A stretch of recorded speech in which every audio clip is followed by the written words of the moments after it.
कि ऐ मुसलमानों, ऐ ईमान वालों, जब अल्लाह के दीन का काम करोगे, पैगंबर की लाई शरीयत पर अमल करोगे, तो अल्लाह ताला ठीक उसी तरीके से तुम्हारी भी हिफाजत करेगा।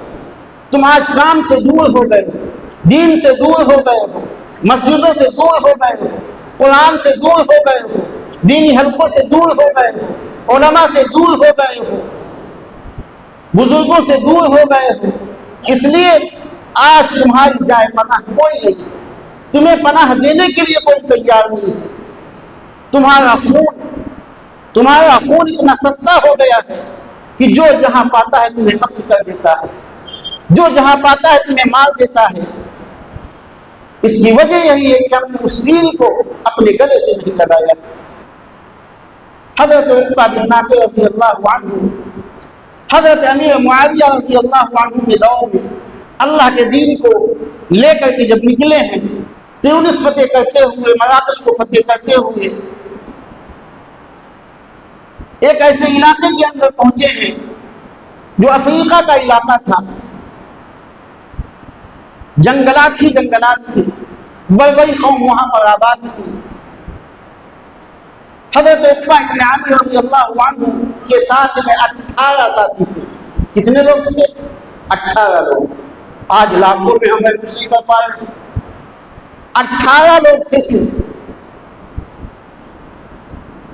उस कौम के लोगों ने कहा कि आप यहां पर क्या करने आए हैं? हज़रत उक़बा बिन नाफ़िअ रज़ियल्लाहु अन्हु ने इरशाद फरमाया कि हम अल्लाह के दीन को लेकर के आए, हम अल्लाह के दीन के लिए निकले। तो इन्होंने ये सोचा कि यहाँ पर फौजी छावनी कायम की जाए। आपस में मशवरा किया सहाबा से। तमाम सहाबा किराम रिज़वानुल्लाहि अलैहिम अजमईन ने अपनी राय को रखा। किसी ने कहा कि इस चौराहे के ऊपर कायम कर दी जाए, किसी ने कहा उस चौराहे के ऊपर कायम कर दी जाए।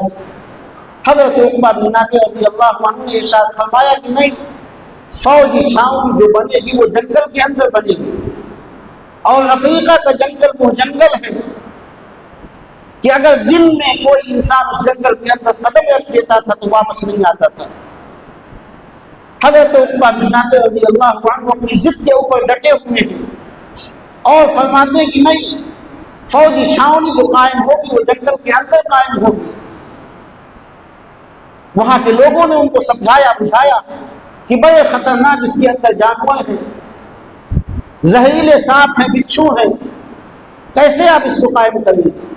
हज़रत उक़बा बिन नाफ़िअ रज़ियल्लाहु अन्हु ने जंगल के अंदर कदम रखा, अल्लाह का नाम लेकर के, और आवाज लगाई। किताबों के अंदर आज भी वो आवाज मौजूद है। आपने आवाज लगाई कि अय्युहल हशरात वस्सिबा नहनु अस्हाबु रसूलुल्लाह सल्लल्लाहु अलैहि वसल्लम इरहलु अन्ना फइन्ना नाज़िलून फमन वजदनाहु बअद क़तलना।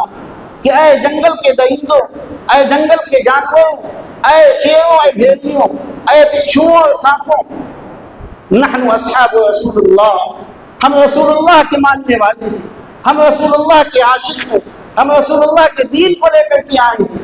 इरहलु अन्ना, इस जंगल को खाली कर दो, इस जंगल को खाली कर दो, फइन्ना नाज़िलून, हमें आज इसकी जरूरत है। फमन वजदनाहु बअद क़तलना, इस ऐलान के बाद में और इस अल्टीमेटम के देने के बाद में तुम में से कोई भी यहाँ पर मिलेगा, हम उसको छोड़ेंगे नहीं, हम उसको कत्ल कर देंगे, तहतीक कर देंगे।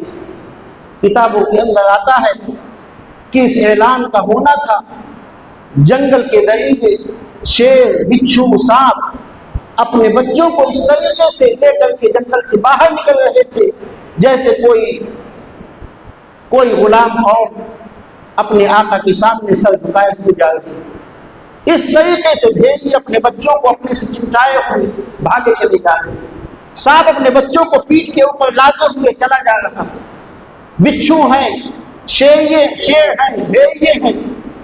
जंगल मिनटों और सेकंडों के अंदर खाली हो गया। तो इस आवाज के अंदर कौन सा एटम बम था, कौन सी इसके अंदर गोली थी, कौन सी इसके अंदर तासीर थी? ये तासीर अल्लाह ताला पैदा करता है। कब? जब आप अल्लाह के दीन को लेकर के निकलेंगे तो अल्लाह ताला आपकी हिफाजत फरमाएगा। वल्लाहु यासिमुका मिनन्नास, अल्लाह लोगों से आपकी हिफाजत फरमाएगा। और फिर उसके बाद हज़रत उक़बा बिन नाफ़ी रज़ियल्लाहु अन्हु ने उस जंगल को काट दिया गया और उसके बाद वहां पर एक मस्जिद बनाई गई। इस मंजर को देख कर के पूरी बड़ी कौम मुसलमान हो गई।